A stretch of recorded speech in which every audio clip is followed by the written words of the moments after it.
Fala, minha gente, tudo certo? Vamos nessa então falar sobre Grêmio, nesse vídeo aqui de contar tudo que Mano Menezes disse na sua entrevista coletiva. Vídeo esse no canal JB que é pra Zapay, o aplicativo que vai te ajudar a pagar IPVA, licenciamento, multa ou qualquer restrição do teu veículo. Pelo amor de Deus, hoje é dia 26 de novembro de 2025. O ano tá acabando. Se te pararem numa blitz, tu vai ser... O cara pode te mandar encostar, vão ver o teu documento e vão dizer, olha só, o documento tá atrasado. Pô, então assim, eu sei, todo mundo passa por dificuldade, o ano foi uma draga pra todo mundo, quase ninguém ganhou dinheiro desse ano, foi feia a coisa, né? Pois é. Então assim, se tu tá com dificuldade, não tem vergonha nenhuma disso, tu baixa o aplicativo da Zapay, na descrição no primeiro comentário, vai ter o link gratuito para tu baixar. Automaticamente, fez lá o download, coloca a placa do teu veículo e vai aparecer todos os débitos dele.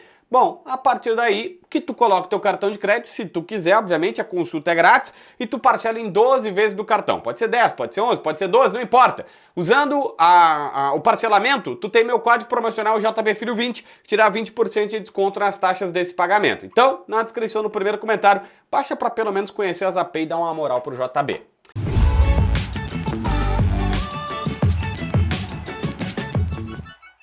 Gente, o Mano Menezes admitiu que eles de fato não iniciaram bem o jogo contra o Palmeiras e achei interessante que ele concorda que foi um pouco de sorte ter conseguido o gol de empate ainda no primeiro tempo. A análise do Mano é muito parecida com o que eu e provavelmente você fizemos.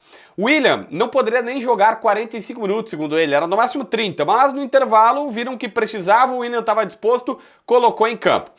Ele disse que o William pode jogar nas 3 posições ali do meio campo e que está preparando esse jogador. Na sua carreira, o William sempre foi um extrema que entrava no meio, né? Ele nunca foi aquele cara ponteiro que ia linha de fundo fazer cruzamento. Ele era mais aquele jogador que saía da extrema, mas que entrava mais pelo miolo do time. Tal qual o Muzu tá jogando por agora, né? E o Mano disse, olha, com a maturidade que ele adquiriu, ele também sabe circular ali naquele meio campo. Por isso pode usá-lo nas 3 posições. Ou como um ponta que vai entrar, por exemplo, ele pode ter até o Amuso que entra e ele do outro lado que entra mais pelo meio. Ou até um cara de um armador. Só que ele falou, olha, se ele for um armador central, ele não é aquele cara ponte e lance que vai entrar na área, ele é mais articulador das jogadas. E aí precisa ter um jogador para ser o elemento surpresa que vai auxiliar o Carlos Vinícius, que vai somar o Carlos Vinícius.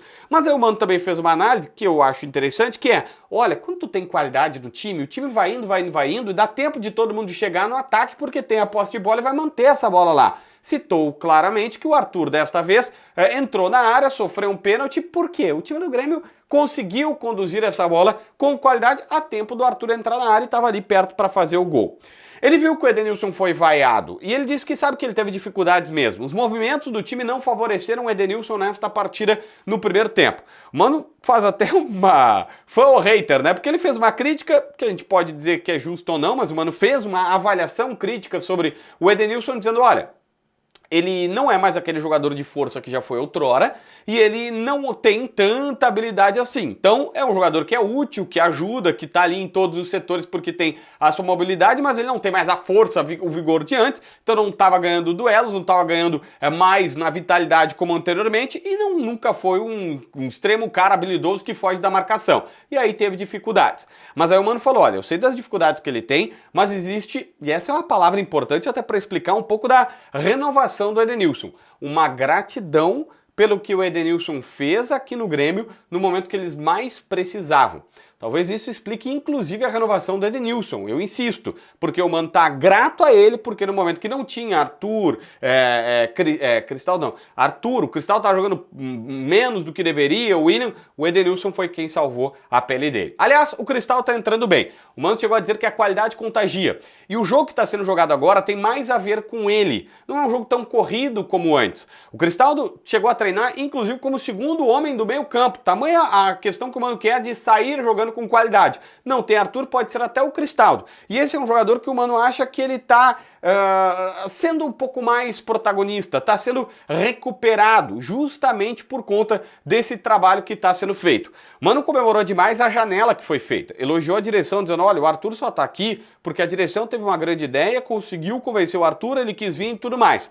Mas que, na sua visão, eles conseguiram melhorar o time pela janela. Os jogadores que vieram trouxeram até uma ambição no vestiário trabalho, de conquistas, que estava um pouco adormecida. Essa frase é importante. O Mano acha que os jogadores, Carlos Vinícius, o William, o Arthur, eles trouxeram uma ambição no vestiário que estava um pouco adormecida. Os jogadores que chegaram, eles têm comportamento vencedor, é um comportamento, como eu disse assim, que é de tão vencedor daquele cara que se sacrifica todo dia, que treina todo dia, que faz o diferente todo dia. E que isto faz diferença na visão de, às vezes não aparece dentro de campo, porque não tem como tu medir isso. Mas esse comportamento vencedor faz diferença. Ainda sobre esse comportamento, os elogios são, por exemplo, pro Carlos Vinícius.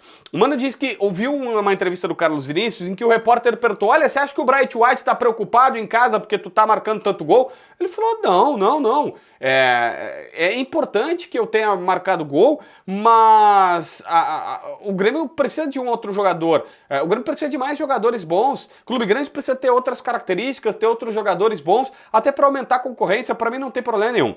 Essa pode ter sido uma resposta protocolar do Carlos Vinícius, que normalmente os jogadores dão, mas o Mano gostou demais dela e até citou, dizendo: olha, o Grêmio não tinha característica de um centroavante tipo Carlos Vinícius. O Bright White é mais atacante do que camisa 9, fincado lá. E ele disse: eu posso até jogar com os dois se for o caso, tal qual disse o Carlos Vinícius, é para agregar, é para dar mais qualidade. E o Mano mesmo lembrou: olha, contra o Flamengo esses dois jogaram juntos e podem jogar, mas não vai ser agora. O Bright White só volta no ano que vem, assim como o Vidla Sand, também citado pelo Mano, só volta em abril e tudo mais. O Mano também falou sobre aceitar a crítica. E aí tem uma questão importante sobre a crítica, que é a seguinte. A primeira questão é, o Mano disse que não mostrou o dedo no meio para a torcida gremista. Ele falou: não foi para a torcida gremista, foi para um torcedor específico, que estava na arquibancada. E o Mano disse: está na hora de parar, de achar que tem o direito, o torcedor tem o direito, exclusivamente um ou outro, tem o direito de ofender todo mundo, xingar todo mundo. Ele falou: reclamar? Tudo bem. A gente que está ali dentro do campo sabe que o torcedor vai reclamar. Pô, bota fulano, tira cicrano, bota Beltrano, não gostei, foi bem, foi mal. Ele falou: beleza. O direito de ficar ofendendo todo mundo, o torcedor não tem. O estádio não é lugar de ninguém e os profissionais merecem respeito. Então, Mano, confirma. Porque tá óbvio, na hora ali que o repórter tava fazendo a pergunta, ele até meio que tangenciou e todo mundo disse assim: mas peraí, o Mano, será que ele vai negar que ele botou o dedo no meio? Ele falou: não. Eu botei, mas foi para um torcedor específico. Esse torcedor que fez esta situação. Não foi para todo mundo. Aí você tira a sua conclusão. O Mano também falou, questionado por um repórter, sobre a crítica da imprensa. E ele disse: eu aceito a crítica da imprensa. O que eu não aceito é desrespeito. Ele falou: recentemente fizeram, depois do jogo contra o Botafogo, uma montagem em que o Mano aparecia com 2 orelhas de burro. Ele falou: ó, isso aí é o desrespeito. E ele lembrou: gente, eu fui campeão aqui 2 vezes no Grêmio, colocando 2 laterais em sequência. O Dunga foi na seleção brasileira, colocou Daniel Alves e Maicon. O Abel Ferreira colocou Marcos Rocha e Mike. Todo mundo já usou essa estratégia. Você pode não gostar, pode discutir ela futebolisticamente, mas na sua visão é um erro quando se coloca, por exemplo, o desrespeito de colocar o técnico do Grêmio com 2 orelhas de burro. Não vi se algum jornalista fez, sei que saiu na internet. Aí ele falou: olha, ninguém é juvenil aqui de achar que tu vai perder uma partida e não vai ser criticado. A crítica vai acontecer, mas a crítica pela crítica não leva a lugar nenhum. E aí ele faz uma frase que é uma pancada na imprensa, sim, o Mano deu uma pancada na imprensa, devolvendo pro repórter dizendo assim: ó, há um tempo atrás, ele é de uma geração em que os jornalistas diziam que o sucesso da dupla Grenal vem do alto nível da crítica que a imprensa faz. Que é como que se dissesse assim: olha, aqui existe tanta cobrança num nível respeitoso da imprensa, que todo mundo se obriga a trabalhar mais e a imprensa acaba fomentando os caras. Aí ele falou: tudo bem, os jornalistas diziam que o sucesso da dupla Grenal vem dessa crítica que está sendo fomentada. E o insucesso vem da onde? Que é como se ele estivesse agora respondendo: pois é, tá dando errado. Será que a crítica também não mudou? Será que o jeito de criticar também não mudou a partir de agora? Enfim, é um questionamento que ficou no ar aí pelo técnico gremista. Inscreve no canal, assina a notificação, deixa teu like, comenta aqui embaixo para ver mais vídeos.